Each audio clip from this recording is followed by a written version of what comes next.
ချစ်တော်ညီကိုမမများအားလုံးပဲမင်္ဂလာနေ့ခင်ပါလို့အော်ဂတ်စ်မိနစ်စီမြန်မာမှာဒီလိုမိန်တို့မှလက်ခေါ်ဆက်တာပါတယ်။မင်္ဂလာနေ့ခင်ကိုပြတော်ဖျားခင်ကိုလည်းကျေးဇူးတင်ပါတယ်။စဉ်စားပြုဖို့အတွက်စတောင်းဆက်ခဲ့ပါတယ်။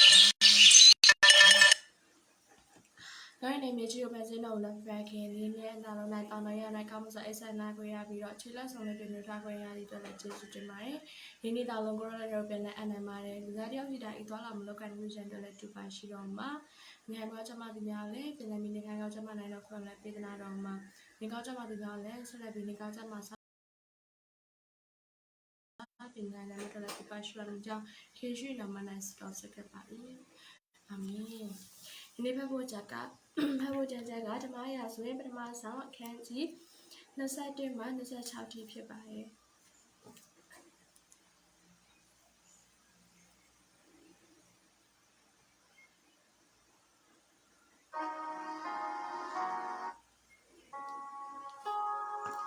မာယာဆိုရင်ပထမဆောင်အခန်းကြီး27အငယ်1မှ7ဒါဝိဒ်သည်ယေဘရဟိအ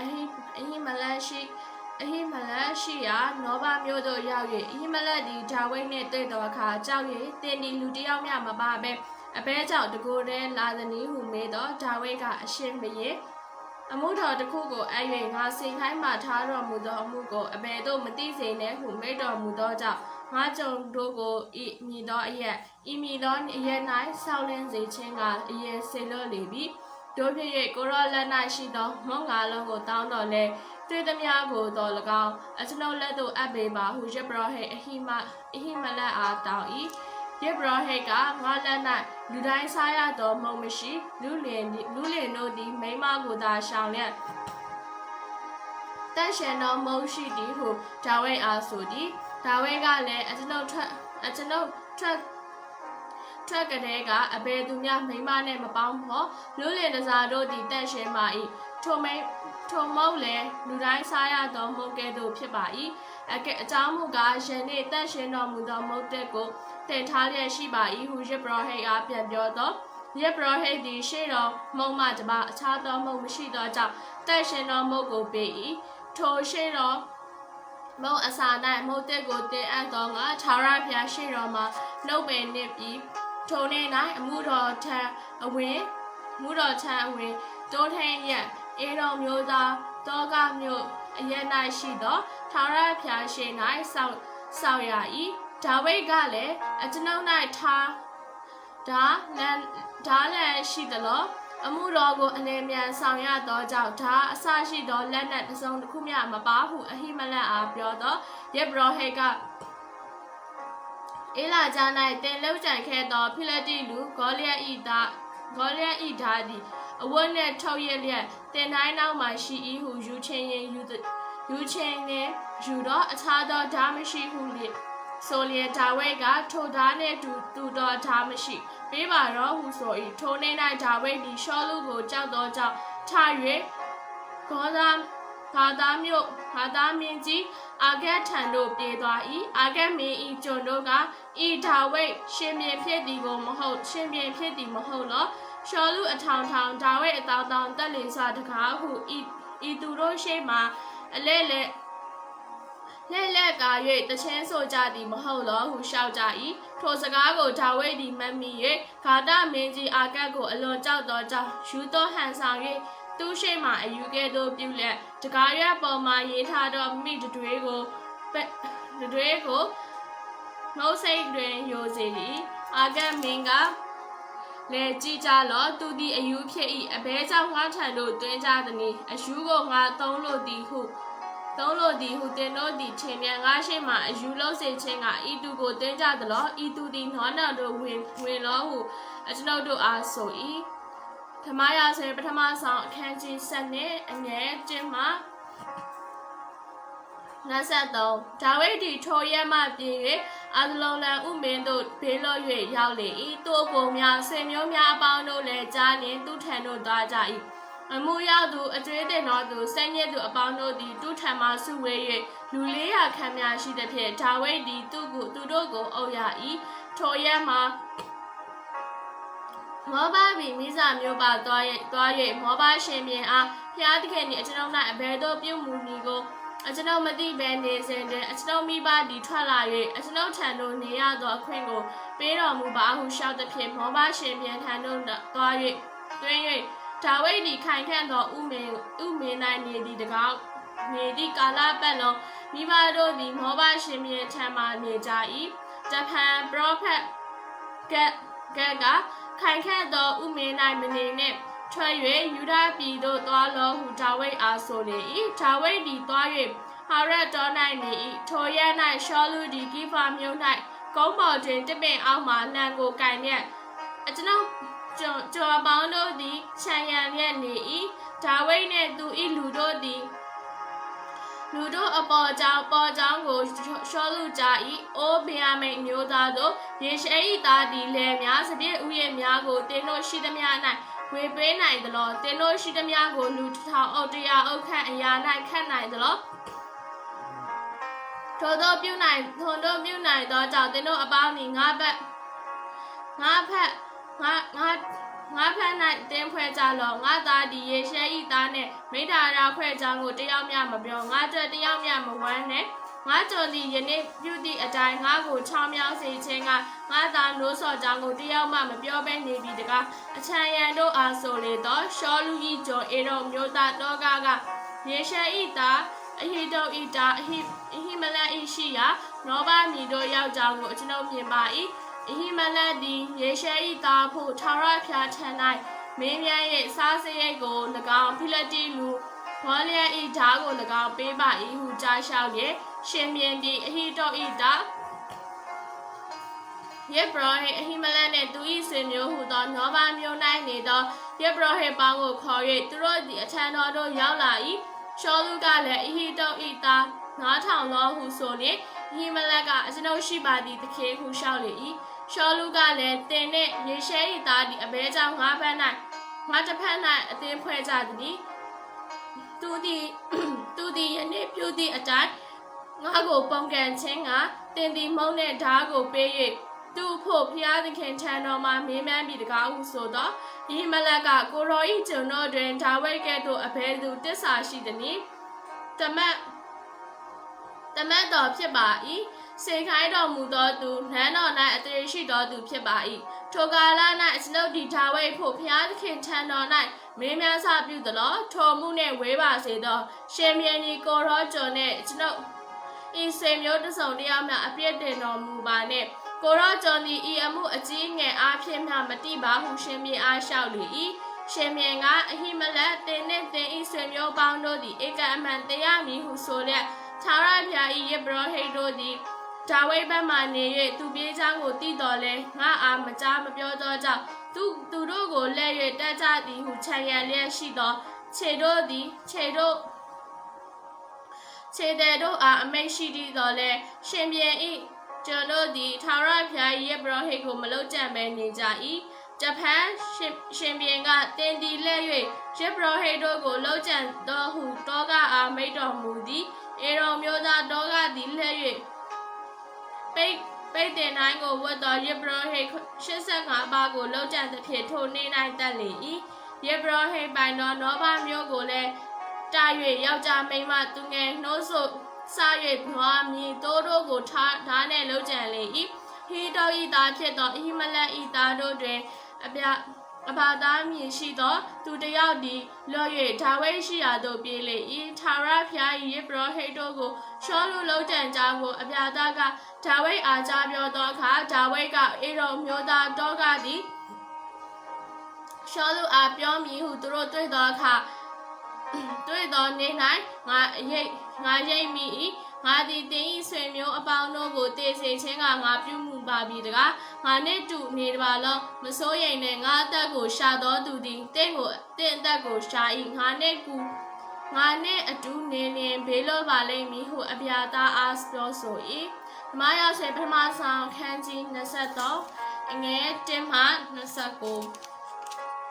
ဖိလတိလူတို့သည်ကိလာမျိုးကိုတိုက်၍ကောက်တလင်းနယ်တို့ကိုလူယူကြောင်းကိုဒါဝိဒ်သည်ကြားသောအခါအကျွန်ုပ်သည်ဖိလတိလူတို့ကိုတွား၍လှုပ်ကြံရမည်မဟုတ် လုံးကြံရမည်လောဟုထာဝရဘုရားအားမေးလျှောက်လျင်ထာဝရဘုရားကသွားလော့ဖိလိတ္တိလူတို့ကိုလုံးကြံ၍ကီလာမျိုးကိုကယ်တင်လောဟုဒါဝိဒ်အားမိန့်တော်မူ၏ဒါဝိဒ်၏လူတို့ကလည်းငါတို့သည်ယူဒပြည်၌ပင်ကြောက်ကြ၏ထိုမြမကကီလာမျိုးတို့ရောက်၍ဖိလိတ္တိဘိုးရှေတို့နှင့်စစ်ပြိုင်သောအခါတာ၍ကြောက်เสียရှိပါသည်တကားဟုဆိုကြ၏တဖန်ဒါဝိဒ်သည်ထက်၍ထာဝရဘုရားအားမေးလျှောက်လျင်ထာဝရဘုရားကထ၍ဂီလမျိုးသို့သွားလော့ဖိလိတ္တိလူတို့ကိုတင်လက်၌ငါအပ်မည်ဟုမိန့်တော်မူသည်အတိုင်းဒါဝိဒ်နှင့်တူ၏လူတို့သည်ဂီလမျိုးသို့သွား၍ဖိလိတ္တိလူတို့နှင့်တိုက်သဖြင့်ထိုသူတို့၏တိရစ္ဆာန်များကိုယူ၍သူတို့ကိုကြီးစွာသောလှုပ်ကြံခြင်းအဖြစ်တတ်ကြ၏ထိုသောဒါဝိဒ်သည်ဂီလမျိုးကိုကယ်တင်လေ၏အဘိမလက်၏သားအဗျာသားသည်ဒါဝိဒ်ရှိရာဂီလမျိုးသို့ပြေးသောအခါတင်တိုင်းတော်ပါလျက်ရောက်လာသဖြင့်ဒါဝိဒ်သည်ဂီလမျိုးသို့ရောက်ကြောင်းကိုရှောလုကြားလျက်ဖျားသခင်သည်သူ့ကိုငါလက်သို့အပ်တော်မူပြီးတကားနှင့်ကန့်လန့်ရှိသောမြို့ထဲသို့ဝင်သဖြင့်အချုံနောင်ခံရသည်ဟုဆိုလျက်ဂီလမျိုးသို့စစ်ချီ၍ဒါဝိဒ်နှင့်တူ၏လူတို့ကိုစစ်တိုက်စေခြင်းကမိမိလူအပေါင်းတို့ကိုစုဝေးစေ၏ရှောလုသည်မကောင်းသောအကြံနှင့်ကြိုးစားသည်ဒါဝိဒ်သည်တည်၍ယေဘရဟိတ်အဗျာသားအားတင်တိုင်းတော်ကိုယူခဲ့ပါဟုဆို၏ထာဝရထိုအခါဒါဝိဒ်ကဣသရေလအမျိုး၏ဖျားသခင်ထာဝရဘုရားရှောလုသည်ဂီလမျိုးသို့လာ၍အကျွန်ုပ်၏ကျွန်အတွက်ဖျက်ဆီးမည်ဟုအကြံရှိသည်ကိုဆက်ကြပါ၏ဂီလမျိုးသားတို့သည်အကျွန်ုပ်ကိုသူ၏လက်၌အပ်ပါလိမ့်မည်လောဟုကိုရော၏ကျွန်ကြားသည့်အတိုင်းရှောလုသည်လာပါလိမ့်မည်လောဣသရေလအမျိုး၏ဖျားသခင်ထာဝရဘုရားကိုရော၏ကျွန်ကမိန့်တော်မူသည့်အကြောင်းတောင်းပန်ပါသည်ဟုလျှောက်သောထာဝရဘုရားကရှောလုသည်လာလိမ့်မည်ဟုမိန့်တော်မူ၏တဖန်ဒါဝိဒ်ကဂီလမျိုးသားတို့သည်အကျွန်ုပ်နှင့်အကျွန်ုပ်လူတို့ကိုရှောလုလက်သို့အပ်ပါလိမ့်မည်လောဟုမေးလျှောက်လျင်ထာဝရဘုရားကအပ်လိမ့်မည်ဟုမိန့်တော်မူ၏ထိုအခါဒါဝိဒ်သည်600ခန့်ရှိသောမိလူတို့နှင့်ထား၍ဂီလမျိုးကိုထွက်ပြီးလင်သွားနိုင်ရာအရ၌သွားကြ၏ဒါဝိဒ်သည်ဂီလမျိုး၌အလွတ်ပြေးကြောင်းကိုရှောလုကြား၍ကိုယ်တိုင်မသွားဘဲနေ၏ဒါဝိဒ်သည်စီဖတောင်အစရှိသောကျိုးတောင်ကြိုတောင်ကြားတောကြိုတောင်ကြားတို့၌နေ၍ရှောလုသည်နေ့၌ရှာတော်လဲသူ၏လက်၌ဒါဝိဒ်ကိုထာဝရဘုရားသခင်အတော်မူတရံအခါဒါဝိဒ်သည်စီဖတောင်အုံ၌ရှိ၍သူ၏အသက်ကိုတတ်မည်ဟုရှောလုကိုသိသောအခါရှောလု၏တာယောနဒန်သည်ထ၍ဒါဝိဒ်ရှိရာတောတို့သွားပြီးလင်ဘုရားသခင်၌ခိုလုံအားကြီးစေခြင်းကထောင်းမလျက်မစိုးရိမ်နဲ့သင်သည်အကျွန်ုပ်ပါရှောလု၏လက်မှလွတ်၍ဣသရေလရှင်ဘုရင်ဖြစ်လိမ့်မည်အကျွန်ုပ်သည်သင်အောက်မှအရာကြီးလိမ့်မည်ထို့သောဖြစ်စေမည်ကိုအကျွန်ုပ်အဘရှောလုသိသည်ဟုဆိုသည်ဖြင့်ထိုသူနှစ်ယောက်တို့သည်အကျွန်ုပ်ထာဝရဘုရားရှေ့မှပဋိညာဉ်ဖွဲ့ကြပြီးမှဒါဝိဒ်သည်တောအုံ၌နေ၍ယောဒန်နီမိအိမ်သို့သွား၏တဖန်စီဖသားတို့သည်ရှောလုရှိရာဂိဗာမြို့သို့လာ၍ဒါဝိဒ်သည်အကျွန်ုပ်တို့နေရာယေရှိမုန်မြို့မြောက်တောင်ဘက်မှဟာခိလတောင်ကြား၌ပုံရနေသည်ဖြစ်၍ရှင်မင်းကြီးကြွသောစိတ်အားကြီးသည့်အတိုင်းကြွတော်မူပါထိုသူကိုရှင်မင်းကြီးလက်တော်၌အပ်တော်အမှုသည်အကျွန်ုပ်တို့တာရှိပါစေဟုလျှောက်သောအခါရှောလုကတင်တို့သည်ထာဝရဘုရားကောင်းချီးပေးတော်မူသောသူဖြစ်ပါစေသောတင်တို့ကိုငါသနာကြပြီးယခုသွား၍ပြင်ဆင်ကြလော့သူပုန်းရှောင်၍နေရာကို၎င်းအဘယ်သူများမြင်ပြီးသည်ကို၎င်းကြည့်ရှုကြစူးစမ်းကြလော့သူသည်ငါအလောလိမ္မာသည်ဟုငါကြား၏ထို့ကြောင့်သူပုန်းရှောင်ခိုလုံရအရတို့ကိုတင်းချစွာကြည့်ရှုတိမှန်ပြီးမှငါထံသို့တဖန်လာလျင်တင်တို့နှင့်အတူငါလိုက်မည်သူသည်ထိုပြည်၌ရှိလျင်ယူဒမျိုးအထောင်တောင်းတို့တွင်ငါရှာ၍ထုတ်မည်ဟုမာထားသည့်တိုင်သူတို့သည်ထား၍ရှောလုအရင်စီဖတောင်သို့သွားကြ၏ဒါဝိဒ်နှင့်သူ၏လူတို့သည်မောနတောင်ယေရှိမုန်မြို့သို့တောင်ဘက်လင်ပြင်၌ရှိကြ၏ရှောလုသည်လည်းလူအများနှင့်တကွလာ၍ရှာသည်ကိုဒါဝိဒ်သည်ကြားပြန်လျင်ကြောက်ကြားမှထွက်၍မောနတောင်၌နေ၏ရှောလုကြားပြန်သောမောနတောင်၌ဒါဝိဒ်ကိုလိုက်၍ရှာ၏ ရှောလူသည်တောင်ပန်း၌၎င်းဒါဝိဒ်သည်သူ၏လူတို့သည်တစ်ဖက်၌၎င်းသွားကြ၏ရှောလူသည်ကြောက်တတ်ဖြင့်လွတ်အောင်ကြိုးစားစဉ်တွင်ရှောလူနှင့်သူ၏လူတို့သည်ဒါဝိဒ်နှင့်သူ၏လူတို့ကိုဝိုင်း၍ဖမ်းမိလူကြပြီးထိုအခါတမန်ရောက်လာ၍အလင်းမြန်ကြောတော်မူသောဖိလိတ္တိလူတို့ကိုပြည်တော်မှတိုက်ခိုက်ကြပါပြီဟုရှောလူအားကြားလျှောက်သောကြောင့်ရှောလူသည်ဒါဝိဒ်ကိုလိုက်ရှာရာမှပြန်၍ဖိလိတ္တိလူတို့ရှိရာသို့ခြိသွားလေ၏ထိုရာတွင်ထိုအရပ်ကိုတေလဟမ်မန်လေကုန်းမြင်းဖြင့်တမုတ်သည်ဒါဝိဒ်သည်ထိုရက်သို့သွား၍အင်္ဂလိဒီမြို့နယ်ခိုင်ခန့်သောရန်၌နေလေ၏900ပထမဆောင်ခန်းကြီး24အငယ်1မှ20ရှောလူသည်လည်းဖိလိတ္တိလူတို့လိုက်ရာမှပြန်လာသောအခါဒါဝိဒ်သည်အင်္ဂလိဒီတော၌ရှိပါ၏ဟုရှောက်ကြသောအခါဣသေလအမျိုးသားတို့သည်ရွေကောက်သောလူ3000ကိုခေါ်၍တောစိတ်နေရာကျောက်တို့ပေါ်မှာဒါဝိဒ်နှင့်သူ၏လူတို့ကိုရှာအံ့တော်ငါသွားလေ၏လမ်းနားမှတိုးရှိရာသို့ရောက်၍ဥမင်ကိုတွေ့သည်ဖြင့်ရှောလူသည်အိမ်မီဟုဝင်လေ၏ဒါဝိဒ်နှင့်သူ၏လူတို့သည်ဥမင်နှင့်နဘေးတစ်ဖက်တစ်ချက်၌နေ၏ဒါဝိဒ်လူတို့ကလည်းထာဝရဘုရားကသင်၏ရန်သူတို့ကိုတင်လိုက်၌ငါအံ့မည်သူ၌တင်ပြုချင်သည့်တိုင်ပြုသောအခွင့်ရှိလိမ့်မည်ကိုတော်အားမိန့်တော်မူသောနေရရောက်ပါပြီဟုဆိုလျင်ဒါဝိဒ်သည်ထား၍ရှောလူဝလျက်ရှိသောအင်ကြီးအောက်ပိုင်းကိုတိတ်ဆိတ်စွာလိဖြတ်လေပြီထို့သောရှောလူ၏အင်ကြီးကိုလိဖြတ်သောကြောင့်ဒါဝိဒ်သည်နောင်၌တစ်ဖက်နောင်၌ရ၍ထာဝရဘုရားပေးတော်မူသောဗိသိက်ခံတော်ငါရှင်သည်ထာဝရဘုရားခွင့်နှင့်ဗိသိက်ခံသူဖြစ်သောကြောင့်ထိုအရှင်ကိုထိခိုက်စေခြင်းကငါလက်ဆက်တော်မူကိုထာဝရဘုရားစီတာတော်မူပါစေဟုမိလူတို့အားဆိုသည်ဖြင့်ရှောလူကိုထိခိုက်စေခြင်းကအခွင့်မပေးဘဲနဲ့အခွင့်မပေးမြက်တားမြက်လေ၏ရှောလူသည်လည်းထ၍ဥမင်ထဲကထွက်လေ၏ထို့နောက်ဒါဝိဒ်သည်ထ၍ဥမင်ထဲကထွက်လျက်ကျွန်ုပ်၏သခင်အရှင်မင်းကြီးရှောလူနောက်၌အောင်ဖြစ်သည်ဖြင့်ရှောလူသည်နောက်သို့လဲကြည့်သောအခါဒါဝိဒ်သည်မြေပေါ်မှဥချပြတ်ဝက်လျက်ဒါဝိဒ်သည်ကိုတော်၏ကျွန်ကိုဖျက်ဆီးစေခြင်းကစာကြံသည်ဟုလူချို့ကပြောသောစကားကိုအဘဲကြောင့်နားထောင်ပါသည်။ယနေ့ထာဝရဘုရားသည်ဥမင်ထဲမှာကိုတော်ကိုကျွန်ုပ်လက်၌အတော်မူကြောင်းကိုကြည့်ရှုတော်မူပါ။အသက်တော်ကိုတက်စေခြင်းကအချို့တို့သည်တိုက်တော်တော်လဲကျွန်ုပ်တို့သည်နှမျောသောစိတ်ရှိ၍ငါရှင်သည်ထာဝရဘုရား၏ဗိသိက်ခံသူဖြစ်သောကြောင့်ဗိသိက်ခံသူဖြစ်တော်မူသောကြောင့်ထိုအရှင်ကိုထိခိုက်စေခြင်းကငါသည်လက်ကိုမဆက်ဟုအကြံရှိပါ၏ထိုမှတပါကျွန်တော်ကြည့်ရှုတော်မူပါကျွန်ုပ်လက်၌အင်ကြီးအောက်ပိုင်းကိုကြည့်ရှုတော်မူပါဟုအသက်တော်ကိုမသက်အင်ကြီးအောက်ပိုင်းကိုမိဖြဲယုံရတာပြုတော်ကြောင့်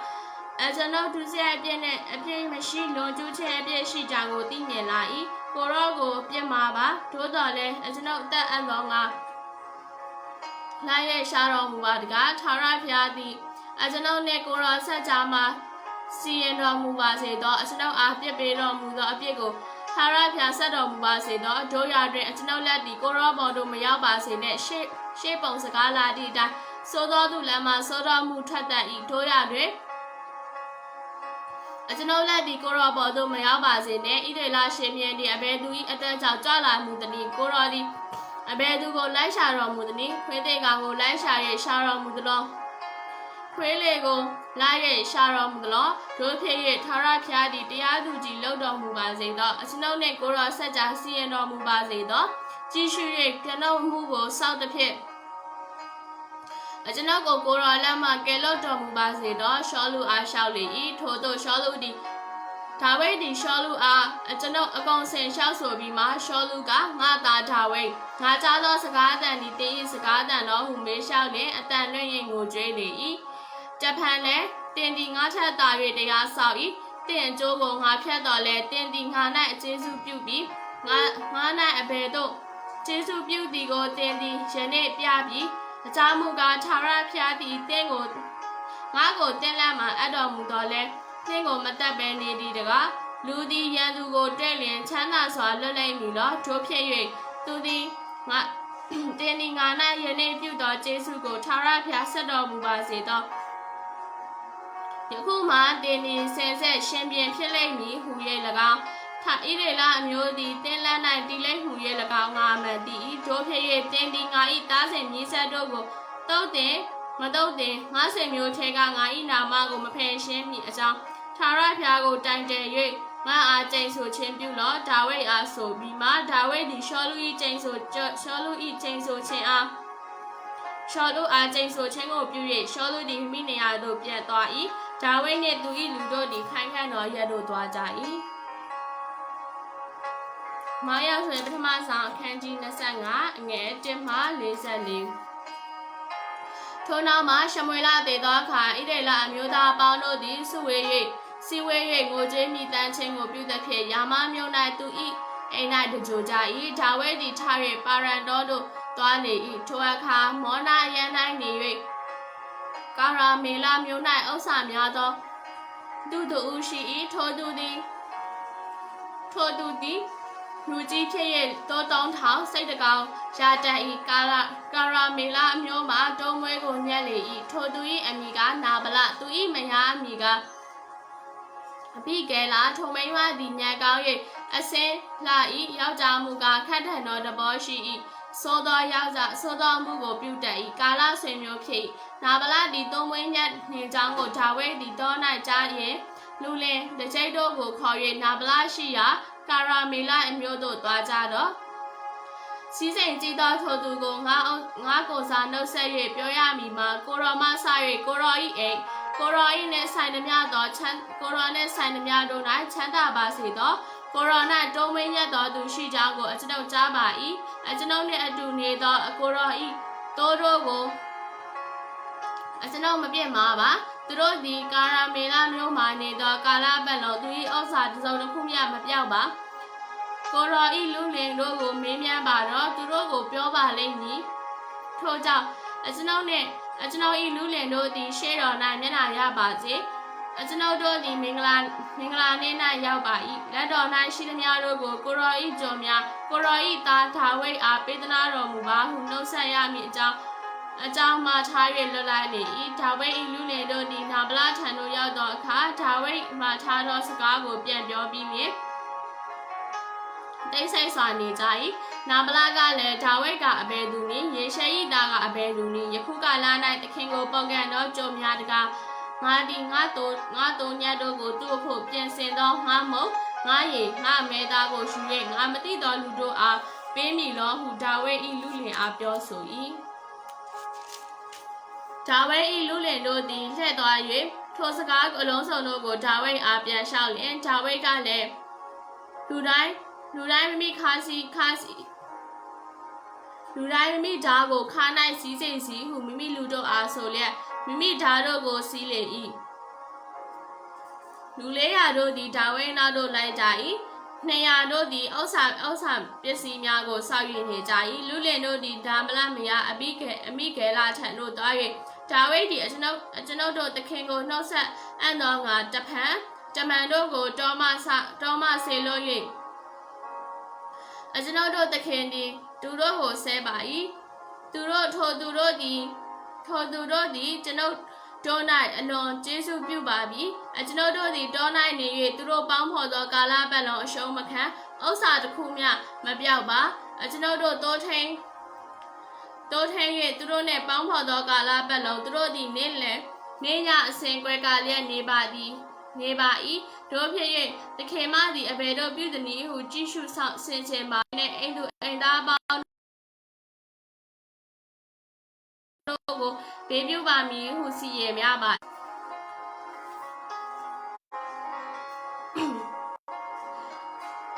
အတ္တမလူဖြစ်သောကြောင့်အဘယ်သူများမလျှောက်ဝန်းပါဟုဆိုသောအပိကေလသည်မုံနေရစပြည့်ဘူးနှလုံးချက်ပြီးသောတိုး9ကောင်ပေါက်9ဖာစပြည့်6အပေါ်တရားတင်မောတဖန်သည်နှင့်ပြင်အပြား200တို့ကိုအလင်းမြန်ယူ၍မိတို့ပေါ်တို့ပြင်ပြီးငါရှိမှသွားကြငါလိုက်မည်ဟုကျွန်တို့အားဆို၏လင်နာဗလကိုအလင်းမပြောမည်ကိုစီရက်သွား၍တောင်းချင်ရင်ရ၌ တောင်ထင်ရ၌ဆင်းလဲစဉ်တွင်ဒါဝိဒ်နှင့်သူ၏လူတို့သည်တစ်ဖက်တစ်ချက်၌ဆင်း၍ဆင်းလာ၍တယောက်ကိုတယောက်တွေ့ကြ၏ထို့သောမသိမီဒါဝိဒ်ကအကယ်စစ်သူ၏ဥစ္စာတစ်စုံတစ်ခုကိုများမပြောင်းစေခြင်းကတော၌သူပိုင်သည်များတို့ကိုငါသည်အချင်းချင်းဆောင်ပါပြီတကားငါကောင်းသောမှုအတွက်မကောင်းသောမှုကိုပြုပြီတကားနတ်ဖြန်မိုးလင်းသောအခါနာဗလာနှင့်ဆိုင်သောသူအပေါင်းတို့သည်ယောက်ျားတစ်စုံတစ်ယောက်ကိုငါချန်ထားလျင်ထိုများမကထာဝရဘုရားဒါဝိဒ်ရန်သူတို့အားပြုတော်မူပါစေတည်းဟုဆိုနေပြီးအဘိဂဲလသည်ဒါဝိဒ်ကိုမြင်သောအခါမြေပေါ်မှအမြန်စီ၍ဒါဝိဒ်ရှိ၌မြေပေါ်မှဥချ၍သူ၏ခြေဝတ်၌တွင်လည်းကျော်မသခင်အပြည့်ရှိသည်များကိုကျော်မခံပါမည်ကိုရောဤကျော်မသည်နားတော်ရှောက်ရသောခွင့်ကိုပေးတော်မူပါကိုရောဤကျော်မစကားကိုနားရောက်တော်မူပါထိုအတ္တမလူနာဗလာကိုကျော်မမသိကျော်မသခင်မတ်တော်မူပါနှင့်သူ၏အမိသည်သူ၏တဘောနှင့်ညီညွတ်ပါ၏သူ၏အမိကနာဗလာသူ၏တဘောကမိုက်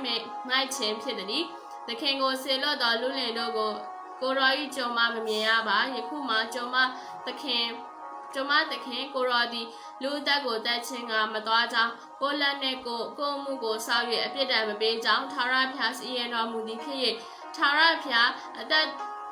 က်တော်ကိုရောသက်ထာဝရဘုရားသက်တော်ကိုရောအသက်လည်းရှင်တော်မူသည့်အတိုင်းအကျိုးကိုဖျက်ဆီးစေတော်လုံးကကိုရောဤရန်သူနာဗလာကဲ့သို့ဖြစ်ပါစေသောယခုမှကိုရောဤကြုံမသည့်သခင်ထံသို့ဆောင်ခဲ့သောလက်ဆောင်ကိုကြုံမသခင်နောက်သို့လိုက်တော်လူလင်တို့အားပေးစေတော်မူပါကိုရောဤကြုံမအပြစ်ကိုတီးခံတော်မူပါကြုံ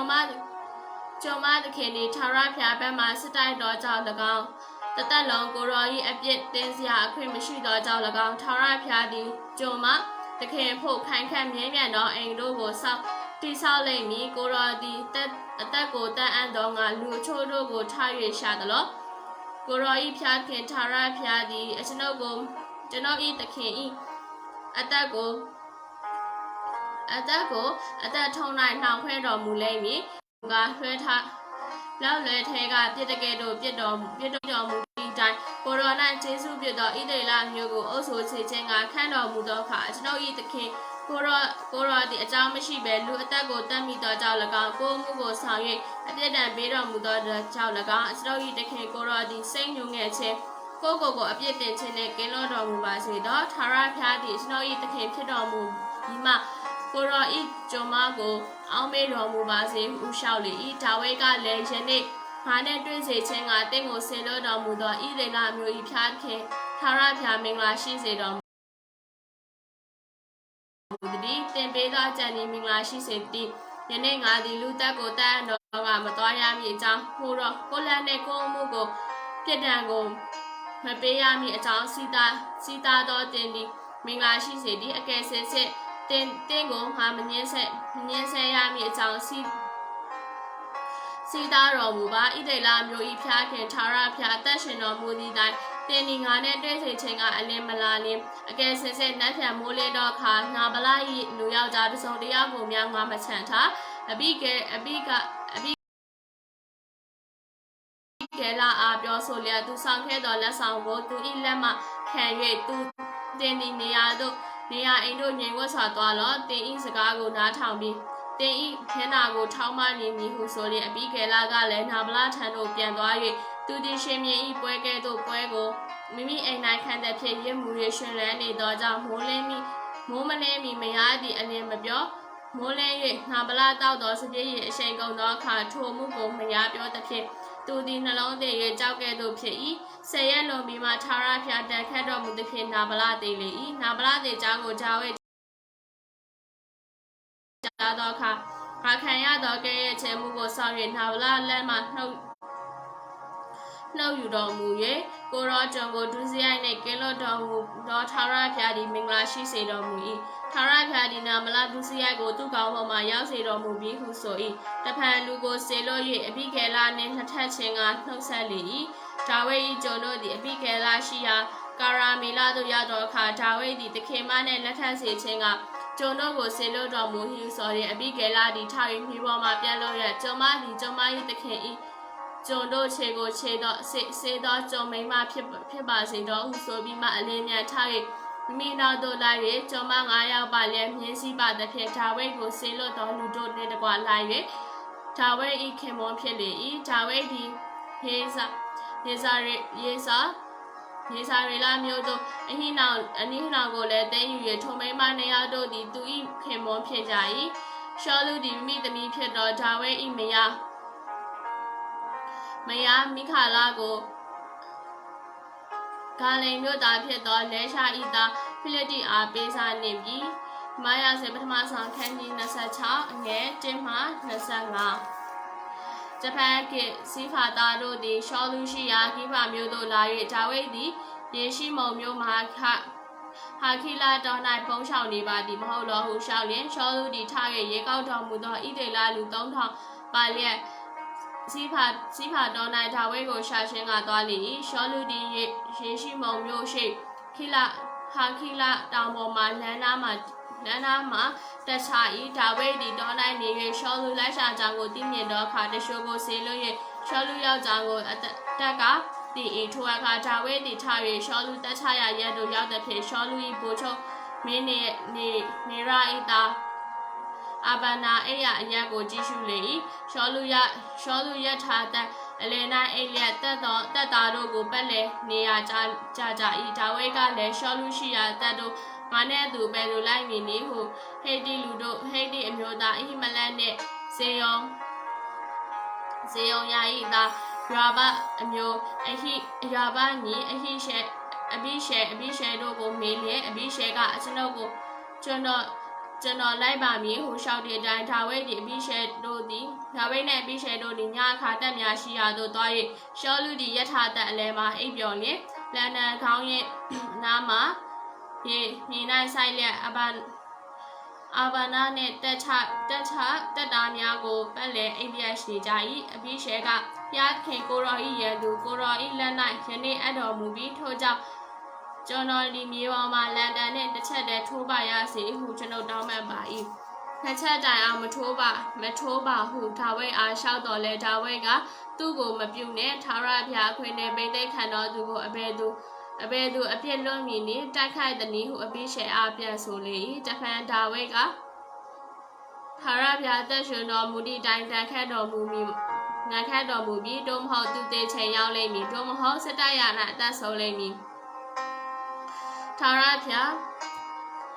ရားပိဋကခံတော်သူကိုငါမထိမခိုက်မီအကြောင်းထာဝရဘုရားစီတာတော်မူစေသောတို့ရတွင်ခေါင်းရဲနားမှရှိသောလန်ဒန်နှင့်ရေဘူးတို့ကိုယူ၍သွားကြကုန်အံ့ဟုဆိုကြ၏လန်ဒန်နှင့်ရေဘူးကိုရှောလူခေါင်းရဲနားမှယူသွားကြ၏အဘယ်သူများမသိမမြင်အဘယ်သူများမနိုးကြီးစွာသောအိတ်ချိန်နှင့်ထာဝရဘုရားအိတ်ချိန်တော်မူသောကြောင့်ထိုသူအပေါင်းတို့သည်အိပ်ပျော်နေ၏ထိုအခါဒါဝိဒ်သည်ကျဲသောကျိုက်တစ်ဖက်၌ကူး၍ဝေသောတောင်ထိပ်ပေါ်မှရက်လက်အိုအာဗနာတင်းဒီမထူသလောလူအများနှင့်ရေရသာအာဗနာဟစ်လေ၏အာဗနာကရှင်မြေကိုဟစ်သောတင်းကအဘယ်သူနည်းဟုဆိုပြီးမေးလျင်ဒါဝိဒ်ကတင်းဒီယောက်ျားမဟုတ်လောဣသေလအမျိုးနှင့်တင်းနှင့်အဘယ်သူသည်တို့ဖြစ်၍တင်းသခင်ရှင်မြေကိုအဘဲကြောင့်မဆသည်နည်းတင်းသခင်ရှင်မြေကိုတန်အံတော်ကလူတယောက်ဝင်သွားလေပြီတင်းမှုကိုမလျှောက်ပတ်ထာဝရဘုရားခွင့်နှင့်ဗိသိက်ခံတော်တင်းသခင်ကိုမဆောက်သောကြောင့်ထာဝရဘုရားအသက်ရှင်တော်မူသည်ကိုတင်းသည်အသေးခံထိုက်ပေ၏ခေါင်းရင်းနားမှထားသောရှင်ပြေ၏လန်ဒန်နှင့်ရေဘူးရှိသည်မရှိသည်ကိုကြည့်ရှုလောဟုအာဗနာအားဆိုလေ၏ရှောလူသည်ဒါဝိဒ်၏စကားတန်ကိုသိ၍ငါသားဒါဝိဒ်ငါကြားသောစကားတန်သည်တင့်စကားတန်ဟုမေးလျင်ဒါဝိဒ်ကကျွန်ုပ်စကားတန်မှန်ပါ၏ကျွန်ုပ်တခင်အရှင်မင်းကြီးဟုလျှောက်လေ၏တဖန်ဒါဝိဒ်ကတင့်ခင်သည်ကိုရောကျွန်ကိုအဘဲကြောင့်ဤသို့လိုက်ရှာသည်နည်းဟုလိုက်ရှာတော်မူသည်အကျွန်ုပ်သည်အဘဲသို့ပြုသည်နည်းအကျွန်ုပ်ကိုအဘဲပြည့်ရှိပါသည်နည်းဒီခုမှကျွန်ုပ်သခင်အရှင်ပြင်ကိုရောဤကျွန်စကားကိုနားကြောင်းတော်မူပါထာဝရဘုရားသည်ကိုရောတစ်ဖက်၌နှိုးဆော်တော်မူသည်မှန်လျက်ယေပူဇော်ကိုလက်ခံတော်မူပါစေတော့ဒို့မဟုတ်လေလူတယောက်ကိုနှိုးဆော်သည်မှန်လျက်ထာဝရဘုရားရှေ့တော်၌ကျင့်ချင်းကိုခံတော်မူပါစေတော့အကြောင်းမူကားသူတို့ကသွားသောအခြားတစ်ပါးသောဘုရားကိုဝတ်ပြုတော်ဟုဆိုလျက်ကျွန်ုပ်ကိုမနေစေခြင်းကယနေ့ပဲထုတ်ပြီးတကားတို့ဖြစ်၍ ကိုတော့အသွေးတို့နဲ့အသွေးဒီထာဝရဘုရားရှိတော်၌မြေတို့မကျစေနဲ့အကြောင်းမူကားလူသည်ငုံကိုတောင်ပေါ်မှလိုက်ရှာတကယ်သို့ဣဒေလရှင်မြေနီခွေးလင်ကိုရှာလေထွက်တော်မူပါပြီတကားဟုရှောက်ဆိုလေ၏ရှောလူကငါပြစ်မှာပါပြီငါသားဒါဝိပြန်လာပါတင်းဒီယနေ့ငါအသက်ကိုနှမျောသောကြောင့်နောက်တစ်ဖန်ကတင်းကိုငါမငြင်းဆဲငါသည်လူမိုက်ဖြစ်၏အလွန်မာယောမီဟုဆိုသောဒါဝိကရှင်မြေနတ်တန်တော်ရှိပါ၏လူလင်တယောက်လာ၍